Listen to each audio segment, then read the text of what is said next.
हिंदू पुराणों के अनुसार कालखंड यानी समय को 4 युगों में बांटा गया है और इसी कालखंड को सतयुग, त्रेता युग, द्वापर युग और कलयुग के नाम से जाना जाता है।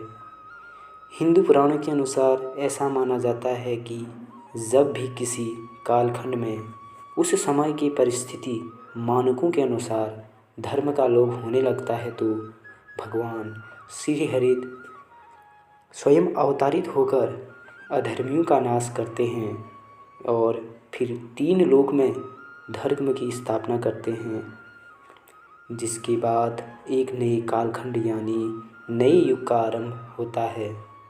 तो आइए हम सब मिलकर जानते हैं कि पुराणों के अनुसार सतयुग, त्रेता युग, द्वापर युग और कलयुग का आरंभ और अंत कैसे हुआ। महाभारत काल के 5 श्राप जिन्हें आज भी हम पृथ्वी लोक पर भुगत रहे हैं।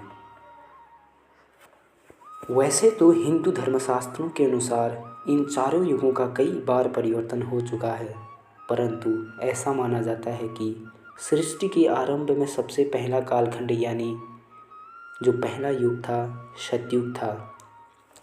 सतयुग काल की अवधि 4800 दिव्य वर्ष अर्थात 17,28,000 मानव वर्ष माने जाते हैं।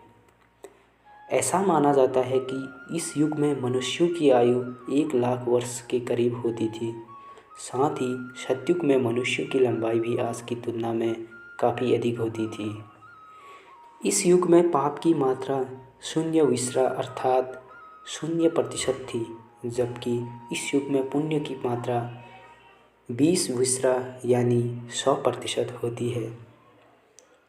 फिर भी इस युग में श्री हरि ने मत्स्य कूर्म वाराह नरसिंह रूप में स्वयं अवतार हुए थे।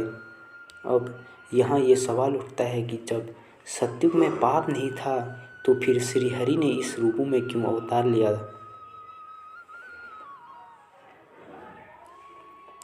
जब परमपिता ब्रह्मा ने इस सृष्टि की रचना की तो उस समय देवों, मनुष्यों, नागों, गंधर्वों आदि के साथ साथ दैत्यों की भी उत्पत्ति की, ताकि सृष्टि का संतुलन बना रहे। और इसी संतुलन को बनाए रखने के लिए सतयुग में श्री हरि शंखासुर, हिरण्याक्ष दैत्य और हिरण्यकश्यपों का वध करने के लिए विभिन्न रूप में अवतार लिया। हिंदू धर्म ग्रंथों की माने तो उस समय मनुष्य अपने विकास की ओर अग्रसर हो रहा था, अर्थात मनुष्य जानवरों से धीरे धीरे अपने वास्तविक रूप में आ रहा था। इसके अलावा हरि का ये सारे अवतार मानव के विकास का भी प्रतीक माना जाता है। सतयुग काल की समाप्ति के बाद त्रेता युग आया। इस युग की बात करें तो इस युग में श्री हरि ने वामन और श्री राम के रूप में पूर्ण अवतार लिया था, जबकि परशुराम के रूप में उन्होंने अंशावतार लिया था। इस युग की काल अवधि 3600 दिव्य वर्ष अर्थात 12,96,000 मानव वर्ष माना जाता है। इस युग में मनुष्यों की उम्र 10,000 वर्ष हुआ करती थी, जबकि 100 से 150 फीट हुआ करती थी। इस युग में पाप की मात्रा 5 अर्थात 25% थी, जबकि पुण्य की मात्रा 15 यानी 75% थी। इसी युग में रावण, कुंभकर्ण, बाली, अहिरावण जैसे अत्याचारी राजा भी हुआ करते थे, जो अपने बल और अहंकार में आकर तीनों लोक के प्राणियों पर अत्याचार किया करते थे, जिस कारणवश श्री हरि प्रभु श्री राम बल और अहंकार में आकर रूप में अवतारित हुए और इन अत्याचारियों का नाश किया। फिर जब वह अयोध्या वापस आए तो उन्होंने कई वर्षों तक वहाँ शासन किया। फिर देवी सीता के पृथ्वी में समा जाने के कुछ वर्षों बाद उन्होंने भी अपना देह त्याग कर दिया और ऐसा माना जाता है कि प्रभु श्री राम के देह त्यागने के बाद एक बार फिर एक नए युग का सृजन हुआ, जिसे द्वापर युग के नाम से जाना जाता है। द्वापर युग में श्री हरि ने कृष्ण भगवान के रूप में जन्म लिया था। इस युग की काल की अवधि मानी जाए तो 2400 दिव्य वर्ष अर्थात 8,67,000 मानव वर्ष माना जाता है। इस युग में मनुष्यों की आयु 1000 वर्ष हुआ करती। इस युग में पापों की मात्रा 10 अर्थात 50% हुआ करती थी। द्वापर युग को युद्धों का युग भी कहा जाता है। इस युग में धर्म का तेजी से क्षय होने लगा था। चारों ओर अधर्म अपना पांव फंसा रही थी। तब भगवान श्री कृष्ण ने पापियों को एक एक कर नाश करना शुरू किया और जब महाभारत युद्ध के पश्चात सारे अधर्मियों का नाश हो गया तब युधिष्ठिर को हस्तिनापुर का राजा घोषित किया गया। जिस समय युधिष्ठिर का राज तिलक हो रहा था उसी समय गांधारी अपने सभी पुत्रों की मृत्यु का जिम्मेदार मानते हुए भगवान श्री कृष्ण को श्राप देने आया। गांधारी ने भगवान श्री कृष्ण को श्राप देते हुए कहा कि कृष्ण, जिस तरह तुमने मेरे कुल का नाश किया है उसी तरह तुम्हारे कुल का भी नाश होगा।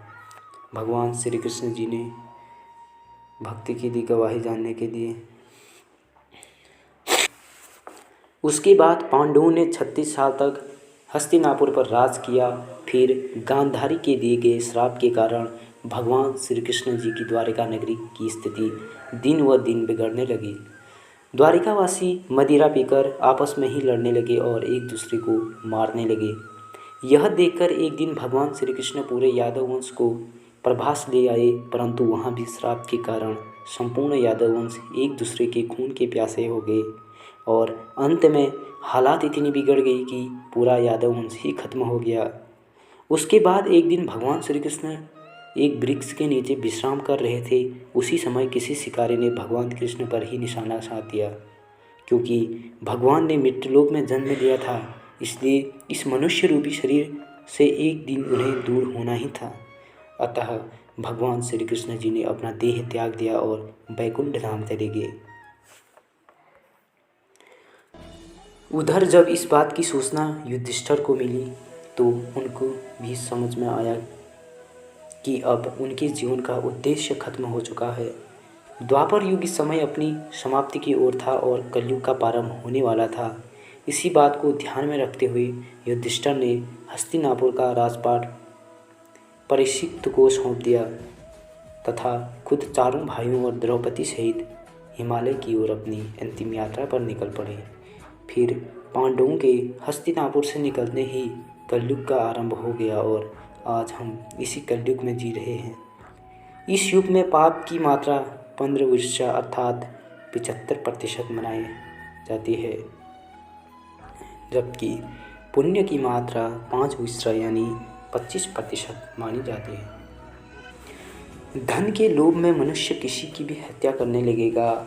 इंसान सभी धार्मिक काम करना बंद कर देगा। गाय दूध देना बंद कर देगी। मानवता नष्ट हो जाएगी। लड़कियां बिल्कुल भी सुरक्षित नहीं रहेगी। उनका अपने ही घर में शोषण होने लगेगा।